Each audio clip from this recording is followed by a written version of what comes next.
Let's talk about Red Dead Revolver. Ouch! I heard something. Aye! Ow! Ouch! Ouch! Ow! Ow! I see where this game stands.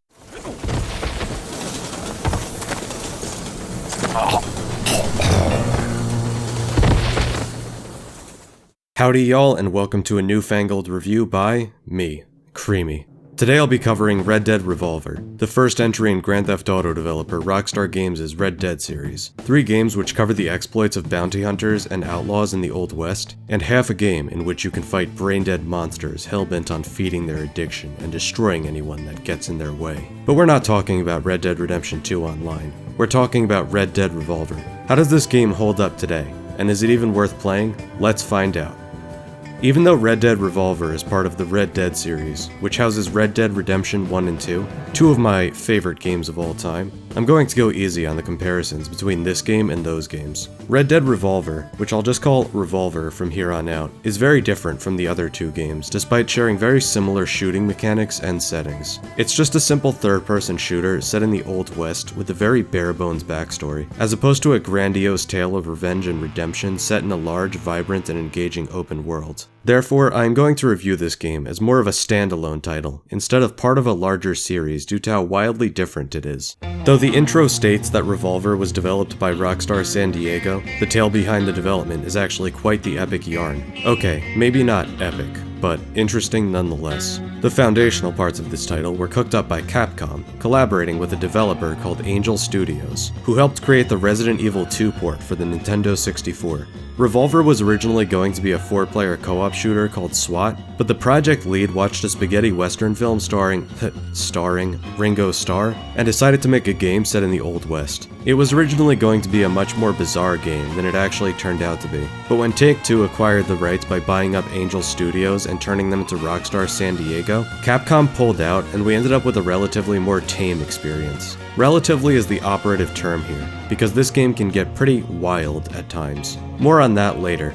Revolver tells the story of the bounty hunter Red Harlow, the son of a Native American woman and a white gold miner. Red lost his parents after they were killed by a 2-armed man who later became a 1-armed man after a young Red instantly amputated his left arm with a single revolver bullet. Most of the story takes place several years later, as Red is on a quest for revenge, but ends up uncovering a conspiracy about a gold mine that Red's father discovered many years ago. Though the story may sound intriguing, the narrative is fairly shallow. The characters are very one-dimensional, and the pacing is very strange and confusing. With regards to one-dimensional characters, everyone that Red meets is either a badass that is defined solely by their badassery, or someone that just uses one specific weapon and defines their entire personality around that, and the dialogue is mostly composed of one-liners. This goes for both the villains and the heroes, but the villains are slightly more interesting because some of them have very bizarre abilities. You're going to be pitted against some pretty insane bosses if you choose to play this game. There's one boss who controls a gang of clowns and can blow himself up with dynamite without suffering the adverse health effects that dynamite usually brings about.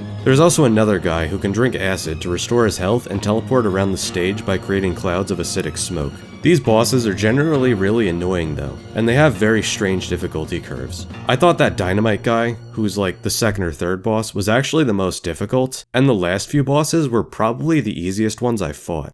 All the bosses share a few things in common though. They generally have invincibility frames out the ass, but I'm really putting the cart before the horse in talking about this gameplay element before finishing up the story. The only other ace that the writers had up their sleeve in terms of uniqueness and storytelling was also showing the events of Revolver through the eyes of multiple protagonists, with Red being the main character that you'll control throughout most of the game. These absolutely bonkers bosses and the less traditional way the story is presented contribute to the absolute fever dream that is this game's narrative. There were times when I was unsure of what was going on and the chronology of events, because the game liked to jump around a lot and give very little context as to what was going on with the seemingly random missions at times. There were times when I was unsure of what was going on in the chronology of events because the game liked to jump around a lot and give very little context as to what was going on with seemingly random missions at times. The presentation is fairly decent, but there are several issues I have here. The first issue I have would be the graphics. Though the graphics are competent and the animations are fluid, the style just makes the characters look very cartoonish and strange. This would be fine if everyone looked cartoonish, but some characters like Red look fairly realistic, while others like these miners look like they belong in a Looney Tunes episode. The artistic style just doesn't feel uniform when you have the prototype John Marston fighting Mexican Yosemite Sam on a regular basis. There's also this frustrating remnant of 2000s Rockstar games, where they put weird filters over everything for some reason. At the time, these were running on CRT screens, so they looked fine on those, but they did not survive the transition to HD. The worst example of this is the film grain over all the cutscenes. Unless you can change the brightness of the game to eye-frying levels, the film grain will make certain cutscenes nearly invisible because it's just too damn dark. Now we know this game is Rootin, and we know it's Tootin, but is it Shootin? Well, that's complicated. The gunplay feels like a prototype of the shooting mechanics from the later games, but I place strong emphasis on the word prototype here. While the shooting is better than, say, Grand Theft Auto San Andreas, there is still a considerable amount of awkwardness when aiming and firing. There is auto-aim, and it does help quite a bit, but it still has the nasty habit of snapping onto targets and following them even when they move behind cover. This makes it difficult to change to someone who isn't behind cover, and is overall fairly annoying. There's also a lot of freedom when aiming, but not in the good way. It's really frustrating to fine-tune your shots, because Rockstar's idea of challenging AI design is making your enemies run around the arena like ADHD children. Speaking of the enemies, they're also bullet sponges with very strange hitboxes. Let me elaborate. Though it will always almost take one shot to kill an enemy if you shoot them in the head, depending on what type of enemy you're fighting, the game's definition of a critical strike is very fluid. You can shoot someone directly in the head and it will count as a body shot, or you can fire roughly in the same zip code as them and kill them in one hit. To be fair, this is mostly due to the stages being different and requiring less from the player in stages with more motion, but this wouldn't be an issue if it didn't take 4 or 5 rifle blasts to the chest to kill an enemy in an average stage. The camera also does not help. It usually stays where you need it to, but in more vertical levels it can be a pain in the ass to keep it centered because it can be just as hyperactive as the enemies, who have recently gone off their Ritalin. The cover system is also very frustrating to use, as you have to press the same button used to take cover behind the wall in order to snap out of cover. This makes the cover system a lot less useful because the AI are extremely aggressive and will try to flank you at every turn. It's a lot harder to fight someone who's flanking you when you're pinned to the wall. The final complaint I have with the shooting is the fine aim for the rifles. Usually that just involves pressing down the right stick, which immediately makes the camera zoom in, but this game has other ideas. That wasn't innovative enough for the folks who made Red Dead Revolver. So in this game, pressing down on the right stick makes the camera very slowly zoom in, thus making the fine aim less practical than just firing with the regular aim and hoping the bullets land where they're supposed to. This game also makes the reloading system far more active by not automatically reloading when the clip-a-zine is almost empty. That means you can train a shot right between your enemy's eyes, pull the trigger, and immediately start reloading because you weren't checking to make sure you had bullets chambered in the heat of battle. Usually when a game is played by janky shooting, bullet sponge enemies, or combat that is generally difficult to control, game developers do one of 3 things in order to make the game more palatable despite its shortcomings. They can either lower the difficulty and make the game more narrative-driven, place emphasis on other aspects of gameplay, such as mini-games or other mechanics that are not central to the combat, or make the game more turn-based by adding a mechanic that slows or even outright stops time.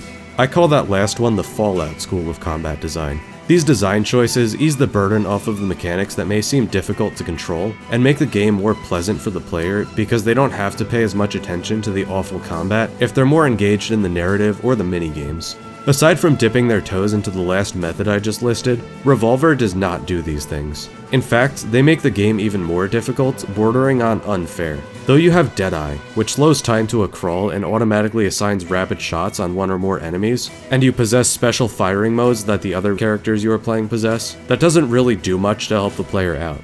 Deadeye is not always an instant kill, even if you manage to pull off a headshot. You also can't hit the same place more than once in the same session of Deadeye, which is also frustrating because landing multiple critical shots is the only way to kill certain bosses in a timely fashion, thus making it much less effective against many bosses. The game floods you with enemies and often throws frustrating escort missions and friendly NPCs that die in a few shots, causing you to lose the mission if they die. In fact, there are so many enemies in certain stages that it considerably slows down the game, even on original hardware. To conclude, I really cannot recommend this game. It's way too frustrating to be fun, and has generally aged poorly in many areas that are just too hard to ignore in 2020. I've covered a few bad games on this channel, but they all had some redeeming quality that made me enjoy them. You have unintentionally hilarious games like Mystery of the Druids, and technically unsound but enjoyable experiences like Rise, Son of Rome. Red Dead Revolver is just a chore to play and isn't even unintentionally funny. However, if you still want to play a good PS2 third-person shooter set in the Old West, then play something like Gun.